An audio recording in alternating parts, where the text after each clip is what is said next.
Welcome to On the Rise. I am Evan Murray, and this is awesome. We're here to talk about all the fun facts of Chinese language music.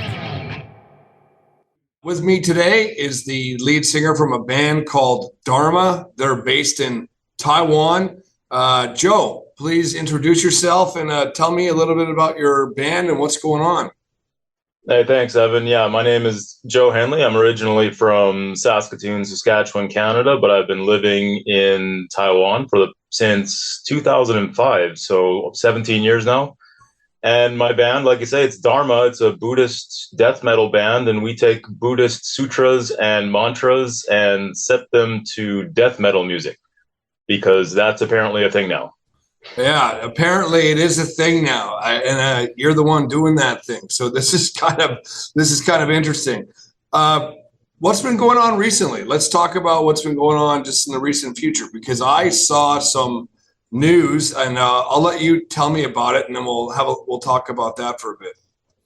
The big thing recently is last week we just had our first music video come out for the Great Compassion Dharani. We shot it actually just at the beginning of June in a Taipei film studio, and yeah, it's been 2 months of going back and forth on all of the edits and getting everything exactly the way we want it, and it just came out, and it's been going steady. It's been getting about 15,000 views a day since we released it just under a week ago now, so like past 6 days. So it's up to like 75,000 views on YouTube. It's been spreading around the world, and so we're really glad that people are taking notice and enjoying what we do and being open to a Buddhist death metal band being something that exists in the world and kind of doing something a little bit different with the medium. Yeah, absolutely. I've watched the video. I mean, it's what can I say? Like, it's ultra violent. That's one thing. It's probably not what people would expect, I'd imagine. Like there is violence, there is blood, there's quite a bit of that throughout the video. But you know, the core message of it is basically that no matter what we may reap in life, as long as you're pure of heart, there is a chance to atone for it. Wow. And you can free yourself from the cycle of death and rebirth, the cycle of samsara. And in the end, anybody can become an enlightened being. Wow. So in spite of, people may focus on the violence of it or the imagery, the blood, the guts, the gore, and all of that. But at its heart, that's what the video is actually all about. And I think at the end of it, I won't give away the ending of it, but with what happens at the end with one of the main characters in the video, I think that bears out and people will see that as long as they can make it to the end. So if you're gonna check it out, it's deep, check out the whole thing. Stuff, right? Like there's like, I guess like transcendent messages going on here. And I mean, the thing is too, like this is actually like religion based as well. Like this is actually part of the religion. Like you guys aren't just like, you know, wearing robes and, you know, pretending to be Buddhist. Like you guys are, can you talk to me a little bit about that? Like you're like real deal Buddhist guys in Taiwan singing, you know, through the medium of death metal, and you have a monk in the band. That's the other thing. Yeah, that's right. We're all either Buddhist or Taoist. Some of us are Buddhists. I myself am a Buddhist. I became one about 3 years ago. Just after I joined the band, I actually formally converted to Buddhism. And so, yeah, as you say, I mean, this isn't just Buddhist cosplay. We're not just throwing on the robes and putting out a certain message through our music and then living a totally different life away from the band. Now, none of us who play instruments in the band or sing as I do are monks or nuns. We're all just normal guys. We just happen to be Buddhists or Taoists. But we do actually have, as you say, we do have a nun in the band, Master Miaobian, and she has been a nun. She's actually a master teacher of Buddhism in Taiwan, and she joined up with us, and she's been heavily involved in everything that we do, from the stage show that we put on. She's at every practice. She actually had a lot of say in the music video that we did. So, I mean, all the imagery and stuff that you see in there, no matter what you might think of it, she had to sign off on all of that for us to be able to do it. We weren't going to do anything that she wouldn't want to have her name associated with, as a person, or like with her personal values, or as a Buddhist, and as a Buddhist teacher, and somebody that people revere in Taiwan as a source of knowledge on the Buddhist scriptures. So she's easily the most popular member of the band. Like, whenever we go play a show, after the show, people want to take pictures and all that. They go straight past all the guys and go straight to her, and they all want to get a picture with Master Meow Band. It's really cute, actually. It's pretty cool. Well, let's what we're going to do here is, like, I got a number of questions for you, and we're going to travel through it, because I mean, this podcast is based on, giving the English language audience some insight into Chinese language music. And as you know, like, we have a showcase conference in Vancouver, British Columbia coming up at the end of November and December. And what we're doing there is elevating the Chinese languages. So we're gonna run through this, and I'm just looking forward to kind of digging deeper into. It sounds like some esoteric philosophical stuff going on here, which is really interesting. So let me start out here. Like, so you're actually Canadian, right? That's like, true. You're born and raised in Canada, living in Taiwan. So tell me a little bit about the significance of your birthplace.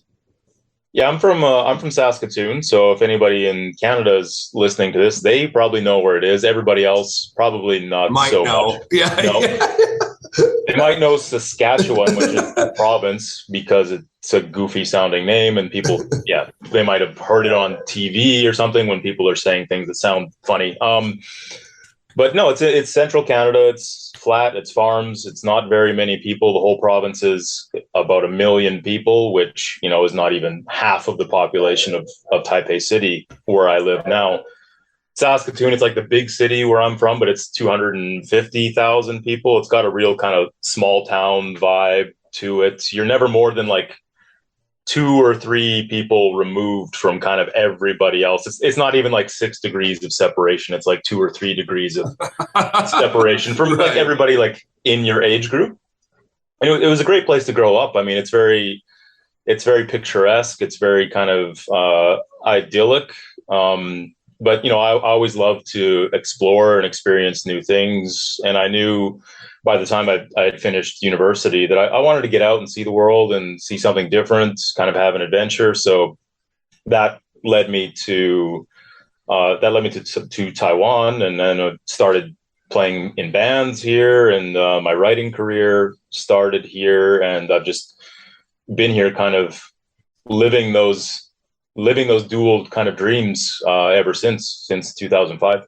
Yeah, it's definitely interesting. And I mean, like, I've spent some time in Saskatoon before. I mean, the people are actually quite lovely there. I mean, some of the nicest people in Canada come from Saskatchewan. So that's maybe a tribute to your background there. We're famous. Yeah, we're famous for friendly people, and we also send more fighters to the NHL than I think any other province. Yeah, that's right. So yeah, we're really there's some bitter rivalries inside of us. We're really nice, and we love to fight.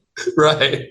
Yeah, that's like the whole kind of farm boy mentality, right? All right, so let's start talking about the actual band itself. So when I ask you this, I want you just to go as deep as you want to, because like, your band doesn't sing in English. Like, you guys are singing. What language is it in? First of all, let's just. We have the majority of our songs are actually in Sanskrit. So it's the original language of the sutras and the mantras. We do have some that are in Mandarin as well. We haven't released those songs yet, but we recorded them once, and we just kind of left them. And now I'm gonna have to re-record them again, because we're doing our second album literally right now. Jack, our drummer, he's in the studio as we speak while we're recording this right now, doing the drums.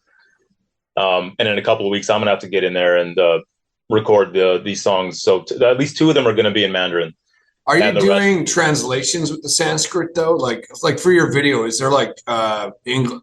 I know you could probably hit the subject. I'm not too sure. I can't remember, but what are you doing about the language differences with like Sanskrit to Mandarin or Sanskrit to English, or what are you, how are you dealing with that? In our videos and in like our background imagery that we have during our shows, it's projected like on the screen behind us.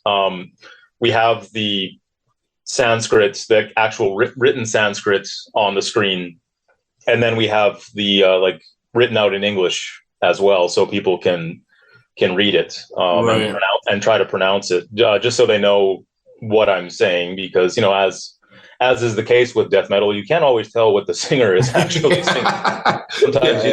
Sometimes you need a little translation, even if it is in English. So we do have that, and in the music video we have the same. We have Mandarin subtitles, and then we have the Sanskrit words written out in English, so people can read along and know exactly what I'm actually saying throughout the video. Okay, so let's dive in. Let's tell me about your first album. Like, just take me through that, and I'll let you talk freely, because I mean, this is kind of super interesting, to be honest. So tell us about your first album. Our first album is called Treasury of the True Dharma we recorded it actually a couple of years ago. And it was during that recording process that I was first, truly introduced to Buddhism in depth. Before, I had a very general knowledge of the faith or the philosophy, whichever way that you want to look at it. But at that time, I actually began studying it somewhat formally. I went for about 4 months of classes with Buddhist master Song, who was originally in our band. She played our first show with us. She's a nun as well. And then unfortunately, after that show, she suffered some health problems and she couldn't continue with the band, but she helped us find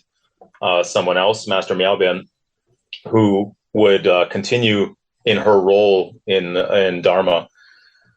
So I started studying the mantras and the sutras. Master Song taught me about the basics of meditation and focus as it pertains to Buddhism, in order to basically just to attain a more peaceful existence, both peace within myself and peace in relation to my surroundings, relationships with other people, relationships with nature, relationships with all living things, essentially. And of course, that's always a ongoing process with me. I'm still even a couple of years later, actually very new to this and learning new things continually as we evolve as a band. I'm always asking questions whenever we have a practice, even with the songs that we've been playing since we started,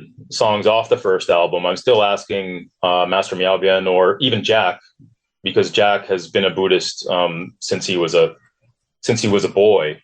He has a very deep knowledge of all of these things as well. So I'm always asking them about certain meanings or basically just little tidbits about the songs that we're playing that I may have missed out on before. So it's a process of evolving as a person, evolving as a musician, and continuing my studies of this faith that I've adopted as my own. I've been lucky. I've got to work with a band out in Taiwan called Thonic. If people aren't aware of Thonic, they're probably the biggest metal export that Taiwan has. They've toured heavily in the States. They kind of broke big not long after I arrived in Taiwan. They actually got onto Ozfest in the States. What is it, Thonic? But it's like CH or something. Yeah, it's CHTHONIC, but they pronounce it. Well, I've heard you can pronounce it chthonic, or you can say thonic. And whenever Freddie, the singer, says it, he says thonic. So I say thonic. Okay, so wait a second. This Freddie guy, I've heard about him. He's like a politician or something. Yeah, he's the heavy metal politician. And I mean, at the time when I came here, he was, just the singer of the biggest heavy metal band in Taiwan at the time. And he owned a live house called The Wall, which was kind of the metal mecca. And that's where my bands would practice. They had a practice space there. That's where all the big metal shows were. And that's where the Thonic people hung out. And that's where I ended up meeting them. And I was very intimidated at the time because they were kind of big stars within the metal world, but they were super nice, and I became friends with them. Ended up later on actually working with them when they would put out English versions of their albums. They sing in Taiwanese, but then for the international audience, they would actually make English versions of their albums as well. Oh, okay. That's interesting. So I got to work with Freddie actually writing the English lyrics for their past 3 albums. Wow. So let me ask you this then. So like, was Taiwan was there a big metal scene here at one time, or is there still like in the Chinese speaking world? Because I mean, as much as I guess the government in Taiwan is talking about, having a bilingual country. I mean, it's still sitting in a very much Mandarin and then the Taiwanese language. Tell me about that. Like, was there a big metal scene here? Is there a big metal scene here? Like, what does it rate to, or how does it compare to, say, like the United States? When I first arrived in 2005, that was just about the time when like the first international bands were just starting to come here. Before that, it was very much off the beaten path for like touring bands, say bands coming over from the States or from Europe. Around that time, I think the first ones coming over were like bands like Dark Funeral from Sweden. They came over. Megadeth came over around that time. And then the floodgates just kind of opened. People were like, "Oh, we can go to Taiwan if we go to Japan, or if we go tour around Asia, we go to Thailand. We can also make a stop in Taiwan." And the shows started getting pretty good here. Was that like a surge, or did that continue on for years? Like, I know the pandemic happened. I mean, we all know the pandemic happened. I mean, it's still lingering in Taiwan a little bit, but was this like a spike in like metal and curiosity of metal in Taiwan, or did that continue? It started off like maybe as a slow trickle, and the floodgates kind of opened. And like the more shows that a scene has, and the more exposure they have to, say, like international level bands, it gives the people in the local scene something to aspire to. It gives them the level. They get to see the level that they need to be at if they want to have that too. I got you. And I've seen your band live, and I was at a festival, and actually your band was the one that kind of drew everybody in to that's where all the people gathered, was to watch Dharma. So that was you guys put on a really interesting show. I really enjoyed it because it is theatrical, and it has it's very extreme from one end to the other. But let me ask you about this. I want you to share a memorable experience when you were performing in front of a non-Chinese speaking audience. So can you tell me a little bit about that? Probably the most memorable experience I had playing in like front of a non-Chinese speaking crowd was we went to the Philippines in 2011, and we went to Manila. We played there first. And then we went down south to a city in Mindanao, Southern Island, a city called Davao. And Davao at that time was very much off the beaten path for touring metal bands. But the people we knew there said, yeah, there's a scene down there. There's a lot of death metal, so we should definitely go there. So we went there. And at that time, Davao was the center of the regional Al-Qaeda chapter. They were active in the jungles and on the mountains surrounding Davao. So there was a huge military presence within the city. And we went to the venue that we were going to play there. It was an outdoor bar next to a very new kind of posh residential settlement. So I was looking at the juxtaposition of this kind of dirty metal bar and this kind of gleaming monument to suburbia and new wealth. And I thought, this is not going to go well. And there was a lot of things that happened that made the show quote unquote interesting, not the least of which was they ran all the electrical cables and things from the sound booth through a giant puddle of water to the stage. So every time I touched the microphone, I got a nice little jolt of electricity. That is awesome. That was awesome. Yeah. Then we got to the show itself, and we were playing, and then all of a sudden, through the doors to this outdoor bar burst a whole bunch of soldiers with their guns out, and we're sitting there on the stage, not knowing what's going on. I think I instinctually just put my hands up, like hands up, don't shoot, basically. And they came in and I thought, okay, the show's over. We're going to jail. I'm going to have to call somebody to get me out of here. I'm going to have to call the embassy or something, or I'm going to have to get a bribe going to get out of here. But then this kid who was in the crowd, he went up to the head soldier, I don't know what you call him, the captain, and they just started talking. They were talking for a while, back and forth, actually probably not that long, maybe 2 minutes. And then the soldier sticks out his hand and shakes the kid's hand and kind of makes a gesture like, okay, boys, let's go. And they leave. And I had no idea. I think my hands were still up. I was still ready to surrender. And I went to one of our friends that we were touring with, a local friend, and I said, "What just happened? Like, why did they leave? What did that kid say?" And they said, "Oh, well, that's the mayor's son, and he just said to the soldier, 'Do you know who I am?' And the soldier said, 'Yeah.' He says, I would take it as a personal favor. I would take it as a favor to my family if you would allow this show to continue." And the soldiers said, "Yep, okay, good enough for me." And the mayor at that time was Rodrigo Duterte, who would later become the president of the Philippines. Wow, yeah, that's real. Wow. Thankfully, his son was a death metal fan, or I might still be in jail in Davao to this day. Yeah, that is definitely a memorable experience, man. I'm like. And that's it, folks. Please continue to listen to the next parts or continue to the next episode. Please don't forget to hit subscribe and follow On the Rise. This is awesome.